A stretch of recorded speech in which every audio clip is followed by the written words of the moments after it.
जब से हम लोग के एडमिशन में कोई सुविधा नहीं मिली है। अगर नई मांग पूरी हुई तो एकदम कंफर्म हम 12 तारीख के बाद भीषण धरना प्रदर्शन किया जाएगा और योगी आदित्यनाथ तक जाया जाएगा। हम लोग वीडियो देख रहे हैं आप और मैं हूं आपके साथ प्रियांशु। उत्तर प्रदेश में चुनाव चल रहे हैं, चारों तरफ चुनाव की भागदौड़ में सारी मीडिया कवरेज व्यस्त है, लेकिन गोरखपुर के इन छात्रों का मुद्दा कोई जानना नहीं चाहता।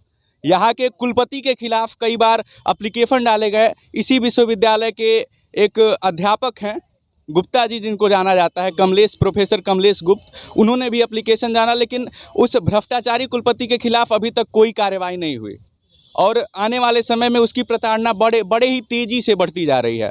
यहाँ पे कुछ छात्र हैं, किस लिए इकट्ठे हुए हैं, इन्हीं से जानना चाहेंगे। क्या दिक्कत है, किस लिए आप लोग यहाँ पे इकट्ठे हुए हैं? सेमेस्टर वाइज फीस हम सबका बहुत ज़्यादा लग रहा है। 1525 रुपया कुछ फीस लग रहा है, जबकि फर्स्ट सेमेस्टर में 150 लगा था और इस बार बिना कुछ बताए हम सब का फीस मतलब बढ़ा दिया गया है। तो ये दिक्कत है इनकी। और बताइए कुछ इसके बारे में अगर जानकारी देना चाहें तो। देखिए, मैं माननीय कुलपति से 3 क्वेश्चन पूछना चाहूँगा। अगर फ़ीस बढ़ाएं तो जब एडमिशन हुआ 2592 रुपये, तब क्यों नहीं बढ़ाया? ठीक है। और सेमेस्टर बढ़ाने की बात करें, अगर ये बोलते हैं कि सेमेस्टर में फ़ीस बढ़ती है, तो लॉ डिपार्टमेंट का जो एग्ज़ाम हुआ उसमें भी सेमेस्टर पढ़ाई चलती है, उसमें तो फ़ीस सेम रहती है एक ही बार। यूनिवर्सिटी कभी भी मिड टर्म में कोई फ़ीस नहीं लेती है, पहला मुद्दा। दूसरा मुद्दा ये है कि जब CBCS नया आया था यूनिवर्सिटी में, तब ये बोले थे सिर्फ 150 रुपये लगेगा रजिस्ट्रेशन चार्ज। अब ये जब फर्स्ट सेमेस्टर ख़त्म हो गया आनंद फानंद में, एक तो पूरी व्यवस्था नहीं थी एग्जामिनेशन की इनके पास, किस तरीके से हम लोग क्लासेस नहीं चले, लेकिन फ्री पेपर दिए। अब इन्होंने क्या किया है कि इन्होंने फ़ीस बढ़ा दिया है, बच्चों से रजिस्ट्रेशन करा रहे हैं और पहले 1485 रुपये, अब 1520 रुपये। अब सुनने हमारा इससे भी आगे बढ़ेगी। स्पोर्ट्स फी ले रहे हैं जो अभी तक किसी ने स्पोर्ट्स यूज़ भी नहीं किया है, इनकी तरफ से कोई टीचर्स नहीं है स्पोर्ट्स के लिए। हम यही चाहते हैं कि ये फ़ीस बिल्कुल ख़त्म की जाए, ठीक है। और अगर बढ़ानी है तो ये भी यूनिवर्सिटी स्टेट गवर्नमेंट चलाती है, UPRTO का नाम सुना, वो भी स्टेट गवर्नमेंट चलाती है। दोनों में CBCS पढ़ानी है। UPRTO में 3223 रुपये लगता है, जिसमें बुक्स और नोटबुक्स इंक्लूडेड है। हमें तो यहाँ क्लास भी नहीं मिलती, हमारी पहचान भी नहीं, हमारा आई कार्ड भी नहीं मिला है। लाइब्रेरी फ़ीस है, लाइब्रेरी भी नहीं हम यूज़ करते हैं। ये मुद्दा हमारा है। तो इतनी सारी दिक्कतें हैं इस यूनिवर्सिटी की अव्यवस्था। आप इस तरीके से समझ सकते हैं कि यहाँ पर अभी तक ID कार्ड तक लोगों को प्रदत्त नहीं किए गए हैं। लाइब्रेरी का फ़ीस उसमें शायद जोड़ दिया गया है, लेकिन लाइब्रेरी का कार्ड अभी तक किसी का इश्यू नहीं किया गया है। अच्छा, किताब वगैरह लाइब्रेरी से आप कितनी बार पढ़े हैं, कितनी बार मिला है कि नहीं मिला है? पहली बात तो किताब इतनी कम है, इतनी कम किताबें हैं कि उसको पढ़ें ही क्या। पहली बात, पुरानी किताब है, हमारा पाठ्यक्रम चेंज हो गया है, उस पुरानी किताब से पढ़ के कोई फ़ायदा है नहीं। लाइब्रेरी में बैठने नहीं देते हैं, लाइब्रेरी में जाओ बोलते हैं कोई आई कार्ड दिखाओ, आई कार्ड आप बनवाए नहीं हो क्या? हम डेली फ्री रिसिप्ट लेके आए, फिर रिसिप्ट खो जाएगा, डीन ऑफिस का चक्कर लगाओ। इनके ऑफिसर्स काम नहीं करते हैं, 12 बजे उनका लंच हो जाएगा, हम लोगों को दौड़ाते रहेंगे। CBCS में बच्चे इतने परेशान हुए थे कि अभी तक इनके प्रोफेसर्स को नहीं पता कि CBCS का मतलब क्या है, अगर एक प्रोफेसर बता दे तो। और बल्कि 2 दिन की छुट्टी दी गई थी कि CBCS के लिए बताने के लिए 2 दिन मीटिंग रखा गया। वहाँ माननीय कुलपति जी वीडियो कॉन्फ्रेंसिंग के थ्रू 5 मिनट बसाए थे, संबोधित कर रहे हैं। हम लोग का कोर्स भी पूरा नहीं हुआ था, जिसकी वजह से हम लोग एग्ज़ाम भी दिए थे। बिना अधूरे कोर्स के चक्कर में हम लोगों ने एग्ज़ाम भी दिया था, जिस तरह से हम लोग का प्रिपरेशन भी अधूरा रहा था, इस वजह से हम लोग एग्ज़ाम भी दिया था। हम लोग को काफ़ी दिक्कतों का सामना हुआ था। और भी जो नॉन प्रैक्टिकल सब्जेक्ट है उनमें भी हम लोग का प्रैक्टिकल कराया जा रहा है। असाइनमेंट तो ठीक था, मगर प्रैक्टिकल भी किया जा रहा है, जिसका कोई मतलब ही नहीं। और हमसे काफ़ी चीज़ों में हम लोग को इधर उधर परेशान किया गया है, जिसका आप लोग, हमारे सारे स्टूडेंट इन सब चक्कर में परेशान हुए हैं। आप देख सकते हैं, बहुत से यहाँ पे लोग हैं, सभी को देख सकते हैं, सभी से आप राय ले सकते हैं, सबका सेम प्रॉब्लम होगा। फ़ीस वाला मेन प्रॉब्लम सबके लिए है। सभी लोगों ने फ़ीस ये एक्सेप्ट नहीं किया था कि ये फ़ीस होगा, मगर ऐसा कुछ फ़ीस आया है। हम लोगों ने पहले भी 2592 रुपये हम लोगों ने एडमिशन लेते टाइम हम लोगों ने जमा किया हुआ था। उसके बाद फिर ये 150 रुपये रजिस्ट्रेशन फ़ीस हुआ। हमने सोचा चलिए इसके बाद भी होगा, रजिस्ट्रेशन फ़ीस 150 रुपया ही होगा, मगर अभी बढ़ाकर 1500-1400 रुपया कुछ कर दिए हैं। वो लोग हम लोग कहाँ से देंगे? हम लोग का तो अभी स्कॉलरशिप भी फंसा हुआ है। बहुत कुछ दिक्कतें हैं जिनका सामना सिर्फ हम ही लोग कर रहे हैं। मैं ये कहना चाहता बाकी हूँ, अगर कुलपति जी हमारी बातों को नहीं मांगते हैं तो हम लोग 10 तारीख के बाद भीषण धरना करने वाले हैं। छात्र एकता जिंदाबाद, इंकलाब जिंदाबाद। बस। तो आपके आगे की रणनीति किस तरीके से रहेगी, हिंसात्मक तरीके से या शांतिपूर्ण तरीके से? देखिए, जो आगे की जो हमारे प्रोसीजर है, अभी 48 घंटे का वक्त दिया गया है कुलपति जी को। अगर हमें कोई लिखित रूप से हमें अगर लिख के नहीं देते हैं कि हम इस पर विचार करें, क्योंकि अभी इलेक्शन टाइम है, देखते हुए हम अपना जो कार्यक्रम 12 तारीख से स्टार्ट करेंगे, ठीक है, 10 को रिजल्ट आएगा, 2 दिन और देते हैं इनको, 12 तारीख से स्टार्ट करेंगे। आपके मीडिया चैनल के माध्यम से मैं बोलना चाहूँगा, जितने भी छात्र हों, चाहे वो डीडी यूनिवर्सिटी कैंपस के हों, चाहे महाविद्यालय के हों, ठीक है, आके समर्थन दीजिए, क्योंकि ये सिर्फ मेरा मुद्दा नहीं है या फिर ये भाइयों का मुद्दा नहीं है। जितने लोग हैं अगल बगल, जितने महाविद्यालय, सब लोग हमारे साथ आइए, हम सब साथ हैं, साथ मिलकर लड़ेंगे तभी कुछ होगा। नहीं तो कुलपति जी के खिलाफ इतने सारे ज्ञापन दिए गए हैं, कोई सुनवाई नहीं होती है। अगर इनके खिलाफ कोई बैठक होती भी होती है तो इन्हीं के ग्रुप से बुलाया जाता है, पूछ के चले जाते हैं। हम छात्रों की बात कोई नहीं सुनता है, लेकिन अब सुनना पड़ेगा। बहुत शांतिपूर्ण तरीके से स्टार्ट करेंगे, और अगर नहीं मानते तो हम लोग सीएम तक को भी जाने को तैयार हैं। ये सुन ले प्रशासन।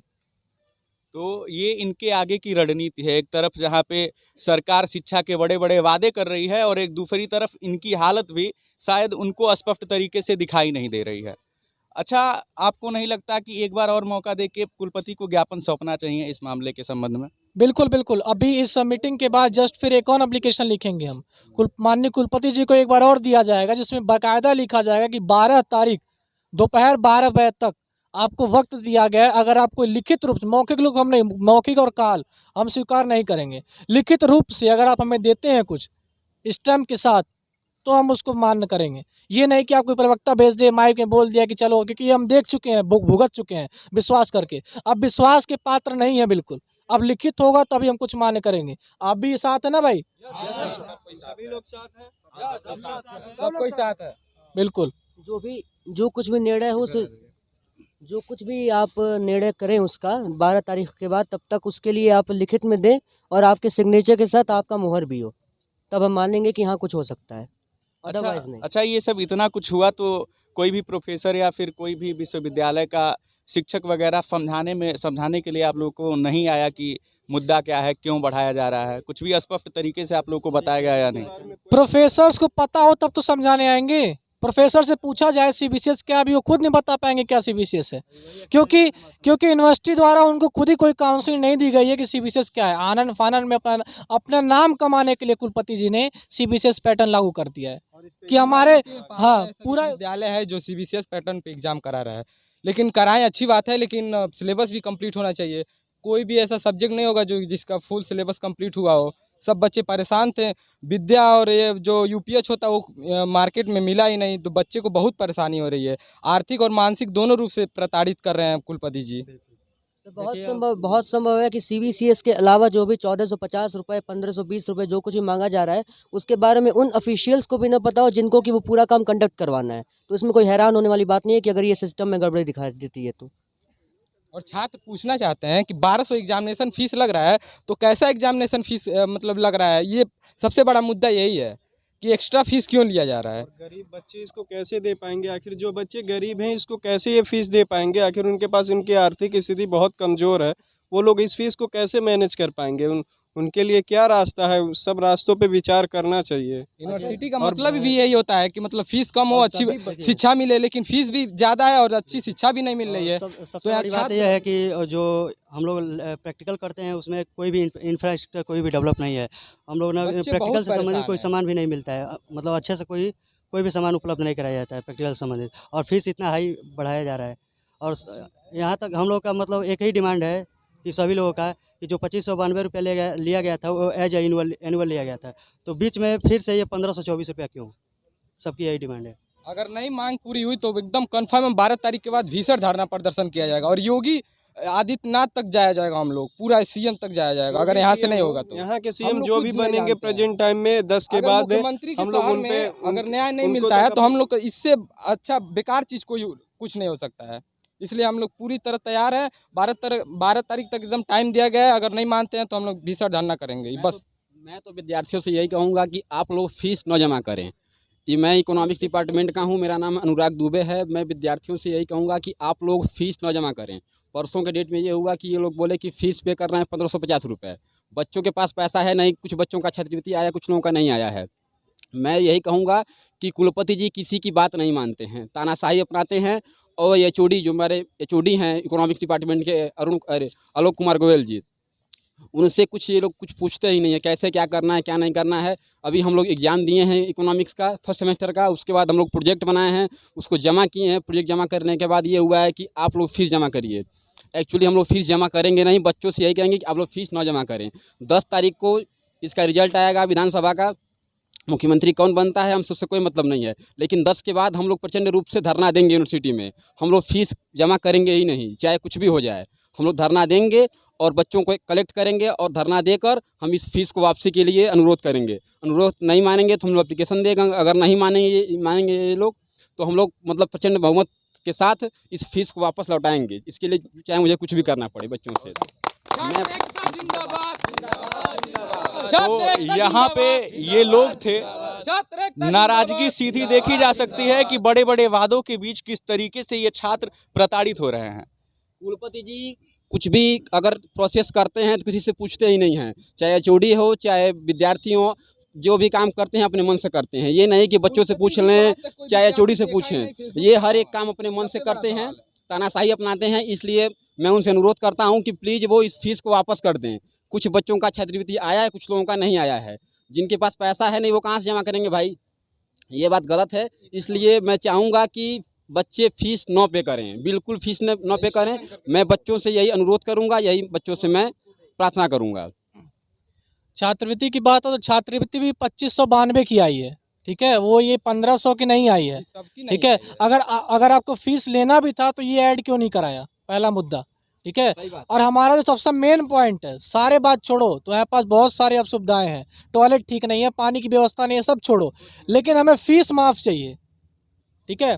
हम लोग ऐसे परिवार से आते हैं, किसी के पापा 8,000, किसी के 12,000, कोई स्टूडेंट ट्यूशन पढ़ा के पढ़ता है, कोई 20 किलोमीटर, कोई 30 किलोमीटर, कोई 40 किलोमीटर से आता है, ठीक है। फिर भी हम लोग यूनिवर्सिटी में आ रहे हैं। ये सब यूनिवर्सिटी की प्रॉब्लम नहीं है। हम सारे महाविद्यालयों से कहना चाहेंगे, जो भी छात्र हैं आके हमारा साथ दें और बिल्कुल प्रचंड तरीके से धरना दीजिए, क्योंकि अब ये मानने वाले नहीं हैं। पीएचडी वाले सीनियर्स ने भी करके देख लिया, इससे पहले भी यूनिवर्सिटी में काफ़ी सारे धरना हो, लेकिन क्या जुमलेबाजी की तरह करके इन्होंने रुख मोड़ दिया, बच्चों को समझा लिया। लेकिन अब बच्चे समझ चुके हैं, वो अपनी परेशानियों को जानते, लेकिन अब इसके बाद कोई कुछ नहीं मानेगा। हमारी एक ही मांग है कि 12 तारीख दोपहर 12 बजे इनकी डेडलाइन है। दोपहर 12 बजे के बाद हम लोग अपना धरना स्टार्ट करेंगे। पहला धरना शांतिपूर्वक तरीके से, अगर उस पर मांग नहीं होती है फिर हम रोड पे भी उतरेंगे, पुलिस प्रोटेक्शन के साथ उतरेंगे, सीएम तक जाएंगे, राज्यपाल तक जाएंगे, लेकिन अपनी मांग मंगवा के रहेंगे, ठीक है। सब लोग साथ हो ना भाई। देखिए, अभी हम यहाँ पे उपस्थित थे गोरखपुर के बिल्कुल सामने पंथ पार्क में। यहाँ के लोगों की बात सुनी हमने और स्पष्ट होता है कि किस तरीके से यहाँ के छात्र प्रताड़ित हैं। इन सभी छात्रों का और गोरखपुर टुडे का कुलपति और प्रशासन से एक सवाल कि ये 1500 कुछ रुपए फीस जो है वो क्यों लिया जा रहा है, 1550 रुपये फीस क्यों लिया जा रहा है। यहाँ पे कुछ और लोग हैं, लड़कियां हैं, उनसे भी जानने का प्रयास करते हैं कि किस तरीके से यहाँ पे प्रताड़ित किया जा रहा है कुलपति के सिलसिले को। और आगे बढ़ाते हुए यहाँ पे कुछ छात्राएं हैं, विश्वविद्यालय की छात्राएं हैं। इन बच्चों ने तो अपनी परेशानी बता दी, लेकिन यहाँ के छात्राओं की क्या परेशानी है, क्या ये इस धरने को समर्थन देती हैं, ये इन्हीं से जानेंगे। बताइए क्या दिक्कत है और किस प्रकार से कुलपति प्रताड़ित कर रहे हैं। प्रताड़ित का तो नहीं मैं कुछ कहूँगी, लेकिन हम बस यही चाहते हैं कि जो ये सीबीएस पैटर्न लागू किया गया है और उसमें 1450 अभी जो सेकेंड सेमेस्टर के लिए फ़ीस लिए जा रहा है, इसको ना लिया जाए। क्योंकि हमने पहले जब एडमिशन मतलब लिया था तभी 2592 रुपये फ़ीस हमने पेड किया था, ठीक है। और फिर फर्स्ट सेमेस्टर के लिए जब हमने रजिस्ट्रेशन किया था तो 150 रुपये मैंने पेड किया था। तो अभी फिर सेकेंड सेमेस्टर के लिए जो हो रहा है, मतलब रजिस्ट्रेशन हो रहा है, उसके लिए बोल रहे लोग 1450 लगेगा। तो ये मतलब ऐसा क्यों हो रहा है, इसको हटाया जाए। अगर नहीं भी हटाना है तो 150 रुपये तक ला करके रहने दें। तो आपका कुलपति से अप्रत्यक्ष तरीके से यही सवाल है कि फीस क्यों बढ़ाया जा रहा है। यदि फर्स्ट ईयर में फीस ले लिया गया है तो सेमेस्टर वाइज करने का क्या प्रावधान है और क्यों किया जा रहा है। क्या किसी प्रोफेसर वगैरह ने स्पष्ट किया कि क्यों ये फीस ली जा रही है। अभी तो स्कूल मतलब खुला ही नहीं है, जो कॉलेज अभी तो खुला ही नहीं, पेपर के बाद से हम लोग का खुला ही नहीं। फिर भी कोई नोटिफिकेशन नहीं मिला आपको। नहीं, कुछ भी नहीं। अच्छा, क्या लग रहा है कि कैसी व्यवस्था और व्यवस्था के हिसाब से क्या फीस लेना उनका सही है। व्यवस्था के हिसाब से तो फीस लेना बिल्कुल भी नहीं सही है। इसलिए नहीं सही है क्योंकि हम लोग इतने दूर से आए। ये लोग जो फर्स्ट ईयर में हमारा फीस ले चुके हैं पूरा साल का, उसमें सेमेस्टर का भी फीस पेमेंट हुआ था। तो अगर सीबीसीएस उसके बाद में लागू हुआ तो सीबीसीएस ठीक है, आप 150 लिए, लेकिन आपको बाद में बढ़ाने का कोई अधिकार नहीं था। आपको इसे बाद में बढ़ाना क्या जरूरत पड़ी आपको बढ़ाने की। इसमें तो बच्चे कितने भी गरीब घर के आए हुए हैं, कितने बड़े घर के हैं, और सारे बच्चे पढ़ना चाह रहे हैं। सारे बच्चे पढ़ना चाह रहे हैं, सारी लड़कियाँ पढ़ना चाह रही हैं, सब लोग आगे बढ़ना चाहते हैं। कुछ लोग पैसे की वजह से नहीं पढ़ पा रहे हैं। तो यहाँ गवर्नमेंट कॉलेज है, गवर्नमेंट कॉलेज में इसलिए बच्चे आएँ ताकि हमारी फ़ीस कम हो और हम पढ़ सकें, हम आगे बढ़ सकें, इसलिए यहाँ पे लोग आए हुए हैं। और अगर फीस बढ़ा दिया जाएगा तो हम लोग पढ़ेंगे कैसे? हम लोग को मेरे गार्जियन भी रोक सकते हैं कि इतना दूर गई हो, इतना फीस पेमेंट हो, उससे अच्छा तुम प्राइवेट में एडमिशन ले लो, क्यों गवर्नमेंट में गई हो? इसके लिए हमारे गार्जियन भी हमें रोक सकते हैं। अच्छा, ये जो फीस का क्राइटेरिया सेट हुआ है, उस लिस्ट को हमने देखा, उसमें कई तरह के अनावश्यक फीस जैसे स्पोर्ट फीस, एग्जामिनेशन फीस तो मान लीजिए वो है, वो भी बहुत ज़्यादा है। तो क्या लाइब्रेरी वगैरह का जो है, तो क्या वो सुविधाएं आपको मिली? नहीं, कोई सुविधा नहीं मिली अभी तक। जब से हम लोग के एडमिशन है कोई सुविधा नहीं मिली है। तो ये जो छात्र इस फीस के खिलाफ धरना दे रहे हैं, तो क्या आप सभी इसमें अपना समर्थन देंगे? हाँ, बिल्कुल देंगे। यस, देंगे एकदम। तो ये थी यहाँ के छात्राओं की राय। यहाँ पे छात्र नेता गोरखपुर का अगर देखा जाए तो छात्रों का प्रतिनिधित्व करने के लिए हमेशा आगे होते हैं। तो क्या समर्थन देंगे आप इनको, और क्या ये इनकी मांगे सही हैं? बिल्कुल समर्थन दिया जाएगा। ये छात्र हितों की बात है, छात्र हितों के लिए सदैव मैं तत्पर रहता हूँ। जहाँ तक की बात की जाए विश्वविद्यालय प्रशासन की, तो विश्वविद्यालय प्रशासन हमारा लगातार अपना तानाशाही रवैया छात्रों के प्रति अपना रहा है और दिन पर दिन छात्रों के लिए तानाशाह होता जा रहा है। ये कोई प्रावधान नहीं होता है कि आप साल के बीच में छात्रों का एक सेमेस्टर लेने के बाद फ़ीस बढ़ा दें। ये कतई उचित बात नहीं है कि आप इस तरह फ़ीस बढ़ाएं। जो आप फ़ीस ले रहे हैं स्पोर्ट्स के नाम पे, और 2-4 जो फ़ीस ले रहे हैं आप स्पोर्ट्स के नाम पे, आप क्या दे रहे हैं बच्चों को? ठीक है, आपने न तो अच्छा ग्राउंड दिया है, न तो उनको खेलने के लिए सामग्री दी है। यहाँ तक कि अगर बच्चे खेल के बाद तो आप छोड़िए, अगर बच्चे क्लास करते हैं, जो टाइम पे क्लास कर रहे हैं, उनको बैठने तक की आपने ढंग की सुविधा नहीं दी है। पानी पीने तक की वहाँ पे सुविधा आप नहीं दे रहे हैं और फीस आप मनमाना वसूल रहे हैं। तो ये कतई सही नहीं है। इसके लिए जो भी आंदोलन होगा, जो भी प्रदर्शन होगा, मैं उसमें पूरा अपना समर्थन दूंगा और उस प्रदर्शन को करूँगा भी, और उसकी जो भी होगा छात्र के लिए करूँगा। अच्छा, कोई संदेश या चेतावनी प्रशासन और कुलपति के लिए? प्रशासन से क्या लेना देना, हमारा तो कुलपति जी से लेना देना है। तो मैं विश्वविद्यालय प्रशासन को यही चेतावनी दूंगा कि अगर आप मनमाना फीस वसूलेंगे तो हम भीषण प्रदर्शन और आंदोलन करने के लिए विवश हैं। चलिए, ये थी यहाँ के छात्रों की राय। तो कुलपति जी से गोरखपुर टुडे और यहाँ के छात्रों का बस एक ही सवाल है कि ये अनावश्यक तरीके से फीस क्यों लिया जा रहा है। एक तरफ सरकार बड़े बड़े वादे करती है कि व्यवस्था इस तरीके की है, यहाँ तक कि गोरखपुर विश्वविद्यालय का उत्तर प्रदेश का ऑक्सफोर्ड यूनिवर्सिटी तक कह दिया जाता है, लेकिन ज़मीनी हकीकत क्या है ये आप प्रत्यक्ष तरीके से देख सकते हैं। आप देख रहे थे गोरखपुर टुडे, मैं था आपके साथ प्रियांशु। धन्यवाद।